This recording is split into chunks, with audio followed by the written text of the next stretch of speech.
अस्सलाम वालेकुम। मैं आपका भाई अजरुद्दीन आज पहुंचा हूं पिनंगवा, जहां पर रईसा खान का आना हुआ।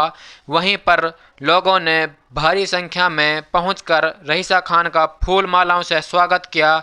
वहीं पर रईसा खान ने मेवात में यूनिवर्सिटी की बात कही। रईसा ने कहा कि अगर रब ने चाही और आप लोगों ने ऐसे ही प्यार बनाया रखा तो मैं जीतने के बाद मेवात में यानी पुन्हाना विधानसभा के अंदर यूनिवर्सिटी लाऊंगा और बिजली को 24 घंटे के लिए कराऊंगा और सिंचाई के लिए पानी की पूरी सुविधा कराऊंगा, ताकि हर खेत में साफ और मीठा पानी आए और युवाओं के लिए इंशाअल्लाह नौकरी दूंगा अगर मैं जीतता हूं।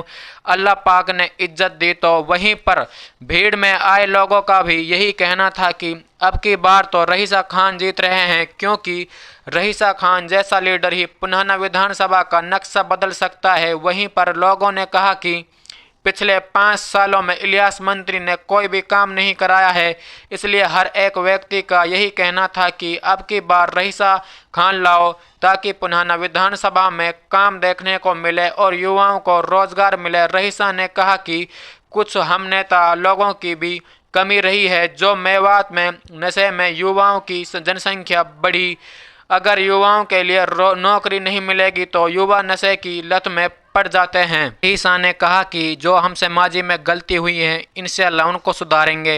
बातों का और जिसकी शब्दावली का, जिसके बेबाक अंदाज का, जो हमेशा चाहे शासन और प्रशासन की बात हो, जिसे आंख में आंख डालकर बात करने का काम करता है।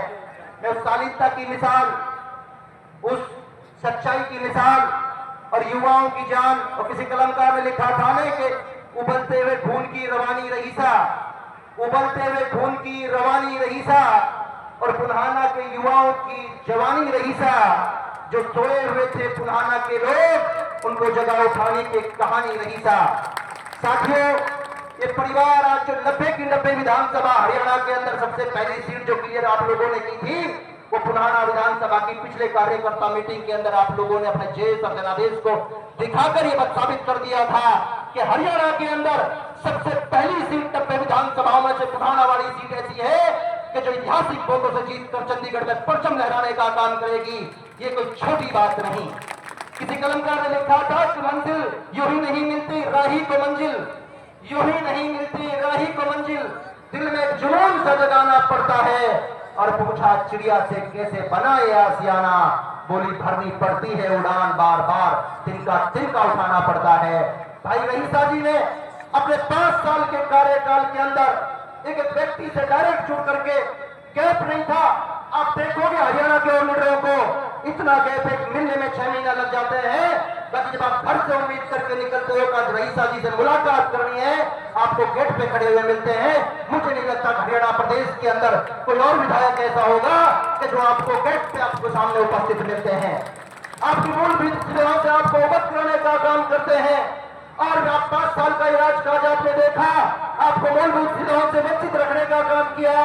चाहे शिक्षा की बात हो तो से दूर नहीं, चाहे चिकित्सा की बात हो तो से दूर नहीं, चाहे लोगबाजी मिराज पड़ा इन चीजों में लगे रहे।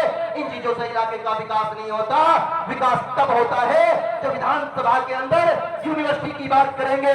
भाई रईसा जी का मन है, मेरे कहने में भी बात हुई थी भाई साहब से। भाई साहब ने कहा था कि अगर पुन्हाना के लोगों ने मुझे जनादेश देकर भेजा तो निश्चित तौर पर यूनिवर्सिटी की बात करूंगा, एनएच नंबर 248 की बात करूंगा और मेवात के अंदर युवाओं को देश स्थापित करने की बात करूंगा। मैं शेर के साथ भाई साहब को अनुरोध करना चाहूंगा कि उनका भी रोहू कड़ी से कड़ी को जोड़ता है, 1 के साथ 2, 2 के साथ 4, 4 के साथ 8। भाई पूरी मेहनत कर दो, 1-1.5 महीना इसी काम के ऊपर लगा दो कि सबसे पहले हमारा ध्येय ये है कि चौधरी रईसा को विधानसभा में पहुंचाना है।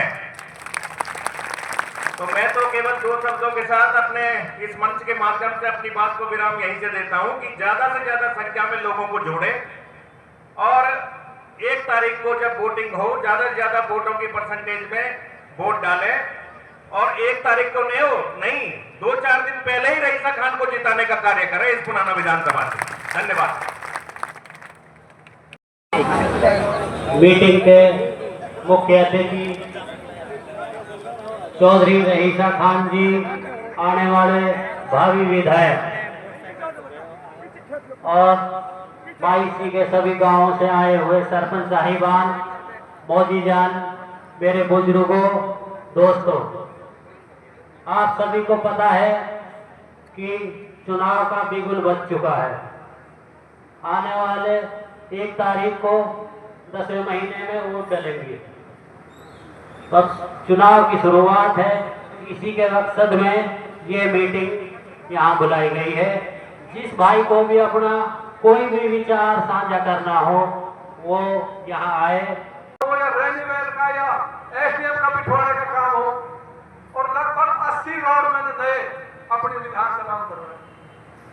अब मैं यहाँ से जो मौजूदा विधायक है उससे पूछना चाहता हूँ, वो अपने 40 साल में उसने इतने काम किए थे, 5 साल में कहीं कोई एक पत्थर नजर नहीं आता, सिवाय पार्टीबाजी के दूसरा कोई काम नहीं है।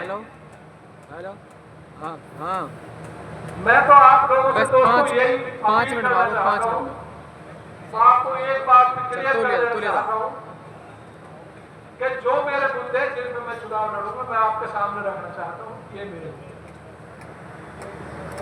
मेरा सबसे पहला मुद्दा है जो नहरी पानी। हमारे काफी गांव ऐसे रहते हैं जहां नहर का पानी नहीं जाता। मैं आपको सटेज के माध्यम से वादा करता हूं, हर खेत को साफ सुथरा नहर का पानी दिलवाने का हम काम करेंगे, ये वादा एक हम एजुकेशन में बहुत पिछड़े हुए हैं। हमारी यूनिवर्सिटी की बहुत दिन से मांग है, उसकी बहुत जरूरत है हमारे इलाके को। इंशाअल्लाह अल्लाह ताला ने वक्त दिया तो आपको सटेज के माध्यम से वादा कर रहे हैं, यूनिवर्सिटी में जाएंगे और पुराना विधानसभा में बढ़वाएंगे। ये वादा हम इंशाअल्लाह आपसे कर रहे हैं, क्योंकि हमारे नौजवान साथियों की बहुत पुरानी ये मांग है।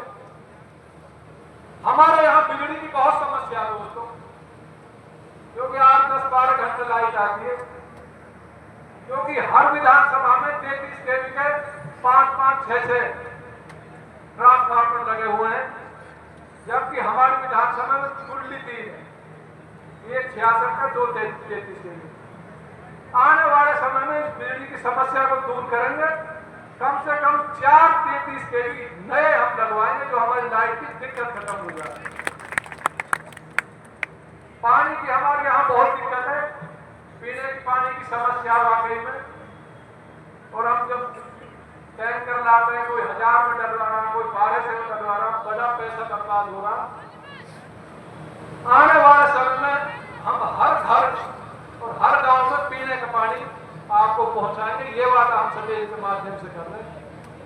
हमारा कोई बदले की भावना से नहीं है कि हमने कोई बदले की भावना से काम करना है। जिस तरीके से यहाँ के विधायक ने किया, हमें वो काम नहीं करना।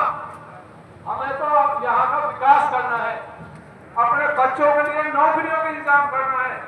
मुंबई एक्सप्रेस वे जो यहाँ से निकला है, मैं आपसे वादा कर रहा हूँ, कोशिश करके यहाँ बड़ी बड़ी फैक्ट्री लगाएंगे जो हमारे बच्चों को रोजगार मिल सके।